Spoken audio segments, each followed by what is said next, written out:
Sir ఈవీఎంలకు సంబంధించి ఒకటి issue వస్తుంది సార్. మళ్ళీ ఈవీఎంల గురించి ప్రపంచవ్యాప్తంగా కూడా దాని మీద అనుమానాలు వ్యక్తం అవుతుంటే ఇప్పుడు పంచాయతీ లెవెల్లో కూడా ఈవీఎంలతోటి ఎలక్షన్ నిర్వహించాలని చెప్పి ఇక్కడ నీలం సాని గారు నిర్ణయం తీసుకున్నారు. దీన్ని ఎలా చూస్తారు? సొల్యూషన్ ఈవీఎంలు కాదు. సొల్యూషన్ ఏంది అని అంటే ఇప్పుడు రాష్ట్రానికి సంబంధించిన పరిస్థితుల్లో జరగాల్సింది ఏమిటి, మొన్న జరిగింది ఏమిటి, మొన్న స్పెషలీ ఈ బై ఎలక్షన్ ఆఫ్ జెడ్పీటీసీ జరిగింది, రేపొద్దున స్టేట్లో జరగబోయే లోకల్ బాడీ ఎలక్షన్స్. అక్కడ పోలీస్ అనేది సరిగ్గా లేదు.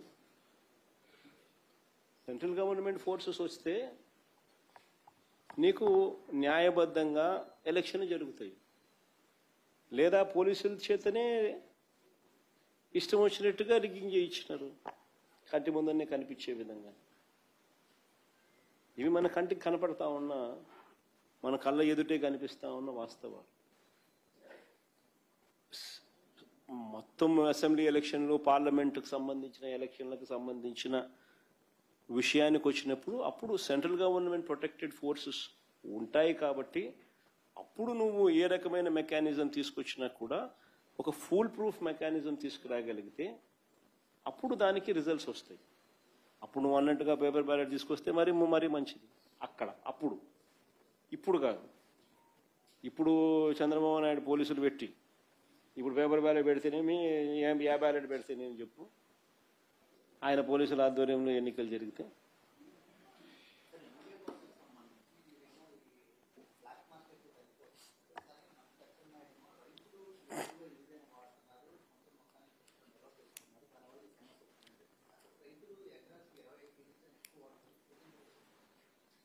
ఆయనకు ఎన్ని కేజీలు మామూలుగా రైతులు ఎకరాకు వాడతారు తెలిస్తే కదా. ఫస్ట్ ఆయన తెలుసుకుంటే మంచిది. కంటి ముందర కనపడతా ఉంది, కళ్ళెదుటే కనిపిస్తూ ఉంది. ఏ రకంగా రైతులకు అందని పరిస్థితి, ఆ రకంగా రైతులు ఇబ్బందులు పడుతూ ఉన్న పరిస్థితి.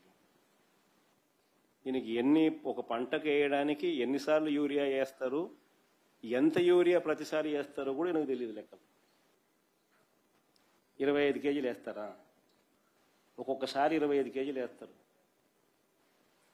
అడుగు పోయి చూడిపోసారి కనీసం 3 సార్లు నుంచి 4 సార్లు యూరియాతో కలిపి, కాంప్లెక్స్ పెరుగులతో కలిపి వేస్తాను. ఒక్కొక్కసారి వేసిన ప్రతిసారి 25 కేజీలు వేస్తారు. సో 18th నుంచి అసెంబ్లీ సెషన్ ఎటు వెళ్తున్నారండి? అసెంబ్లీ సెషన్ అటెండ్ అవుతారా? అసెంబ్లీ సమావేశాలలో ఇప్పుడు నేను ఇంతసేపు ప్రజెంటేషన్ ఇచ్చాను. ఈ ఇచ్చిన ఇంతసేపు ప్రజెంటేషన్ నాకు అసెంబ్లీలో కూడా ఈ మాదిరిగా ఇవ్వగలిగితే ప్రజల సమస్యలు బయటికి వస్తాయి. ప్రజల సమస్యలు మనం చెప్పగలుగుతాం. నీకు లేదు 175 మందిలో నువ్వు ఒక ఎమ్మెల్యేవు, నీకు ఇంతే సమయం ఇస్తాం 5 నిమిషాలు అందరితో పాటు, దాంట్లోనే నువ్వు చెప్పాలా అని అంటే ఎవడు చెప్పగలుగుతాడు? ఏమని చెప్పగలుగుతాం? నేను ఇంతసేపు ప్రజెంటేషన్ ఇస్తే 3 టాపిక్ల మీద మీకు పూర్తి అవగాహన ఇచ్చిన. ఇంతసేపు మీరు నాకు అవకాశం ఇచ్చితే మరి లీడర్ ఆఫ్ ది అపోజిషన్ అనే వ్యక్తి మాట్లాడినప్పుడు సమగ్రంగా తాను మాట్లాడే అవకాశము, పరిస్థితులు అసెంబ్లీలో స్పీకర్ ఇవ్వాల్సిన ధర్మం స్పీకర్కు ఉంది. ఉన్నది ఒకే ఒక్క పార్టీ, ప్రతిపక్ష పార్టీ. కనీసం మల్టిపుల్ పార్టీస్ అన్న అపోజిషన్లో ఉన్నాయంటే అది లేదు. ఉన్నది ఒకే ఒక్క పార్టీ, ప్రతిపక్షం. ఆ పార్టీని కూడా నువ్వు ప్రతిపక్షం అనడంలా. ఆ పార్టీ నువ్వు ప్రతిపక్షం ఎందుకు అనడంలా? ప్రతిపక్షం మనం అన్నావు అనుకో, ఎంతమంది ఎమ్మెల్యేలు ఉన్నా కూడా ఆ ప్రతిపక్షానికి ఒక నాయకుడు అనేవి ఉంటాడు, ఆటోమేటిక్గా ప్రతిపక్ష నాయకుడు అవుతాడు. ఆటోమేటిక్లీ ప్రతిపక్ష నాయకుడు అయినాడు అని అంటే ఆయనకు నువ్వు సభా అధ్యక్షునితో సమానంగా మైక్ ఇవ్వాల్సి వస్తుంది. అది ఇవ్వడం నీకు ఇష్టం లేదు కాబట్టి అసలు ప్రతిపక్షమే లేదంటున్నావు, అసలు ప్రతిపక్షమే గుర్తింపు ఇవ్వడం అంటున్నావు.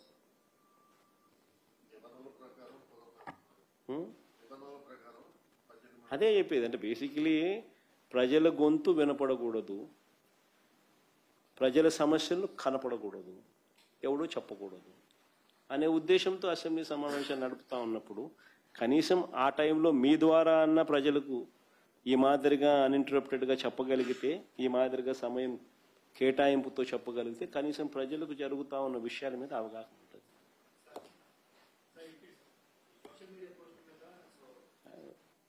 ఏమని అడగాలంటే ఇట్టే అడిగేసేయి, మళ్ళీ ఎందుకు ఊరుగా రాఘవేంద్ర ఏమనంటే ఇట్టే అడిగేసేయమ్మా, నీకు ఏం కావాలంటే ఇన్ని అడుగు, ఇట్టే ఆడ ఊరికి అనవసరం కాదు, ఒక్కొక్కరు ఇంటర్వ్యూ పెట్టుకుంటూ పోతే అయ్యేది కాదు. ఏమనంటే ఇట్టే వచ్చేసేయి. నీకు ఆడ ఎట్లా ఈ నుంచి వీడియో అడుగు, నువ్వే క్వశ్చన్ అడుగు, నువ్వు కూర్చొని అడుగు రాఘవేంద్ర, ఇట్లా నా పక్కకు ఇట్టే ఈయన పక్కకు నీకే సీట్ ఇస్తారా, నా ఈయన కూర్చో అడుగు, ఏం అడుగుతాము.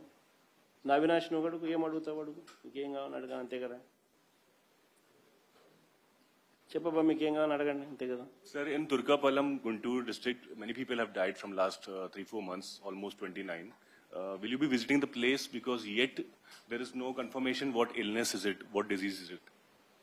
That is a problem, Avinash. See, the government is not even confirming neither the deaths which have taken place, nor the costs of the death. So the moment I go there, these people, see, I was there in Vijayanagaram earlier in a similar situation. After I had gone there, what did these people say? These people have said, no, Jagan came there only to politically make an issue there where there is no issue. These deaths are natural deaths. There is no water contamination. That was officially what these people have said, including Chandrababu Naidu. I'm just worried that my going there would provoke an answer like that from these fellows. So I just want this study to be completed and they come with a fact figure as to what exactly happened. What is the cause of the death? And if that death is due to negligence, then yes, then I will go there. And we will make it a big issue. And not only me, you should also come there as a national media. Because that is the plight of, that is the plight that the people of Andhra Pradesh are living in. Sir, there has been allegation regarding the vice president election that there was cross voting. YSRCP did not vote for any candidate. What? Why would anybody cross vote? Did you see anybody cross vote? I'm asking you. Sir, that's the allegation by TDP. Did anybody see? Did you see? Then why do you ask such stupid questions, Avinash? Anything else? Sir,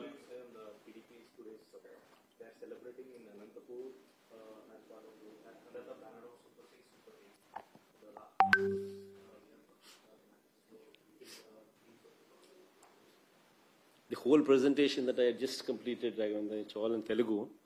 And the whole thing, if I were to speak of the same thing in English, it would probably take at least half that while. But the reality is, this is their previous advertisement of Super 6. This is their current advertisement of Super 6. Between this advertisement and between this advertisement, you will notice that there is neither this column which is removed, which speaks of pension for everybody who reaches 50 years of age. BC, SC, ST, BC, SC, ST, Muslim minority. Ilakku 50 yellake pension. This is not there. Removed. Then you also have 3,000 rupees unemployment dole, which is mentioned here, which is not present here, which is also removed conveniently.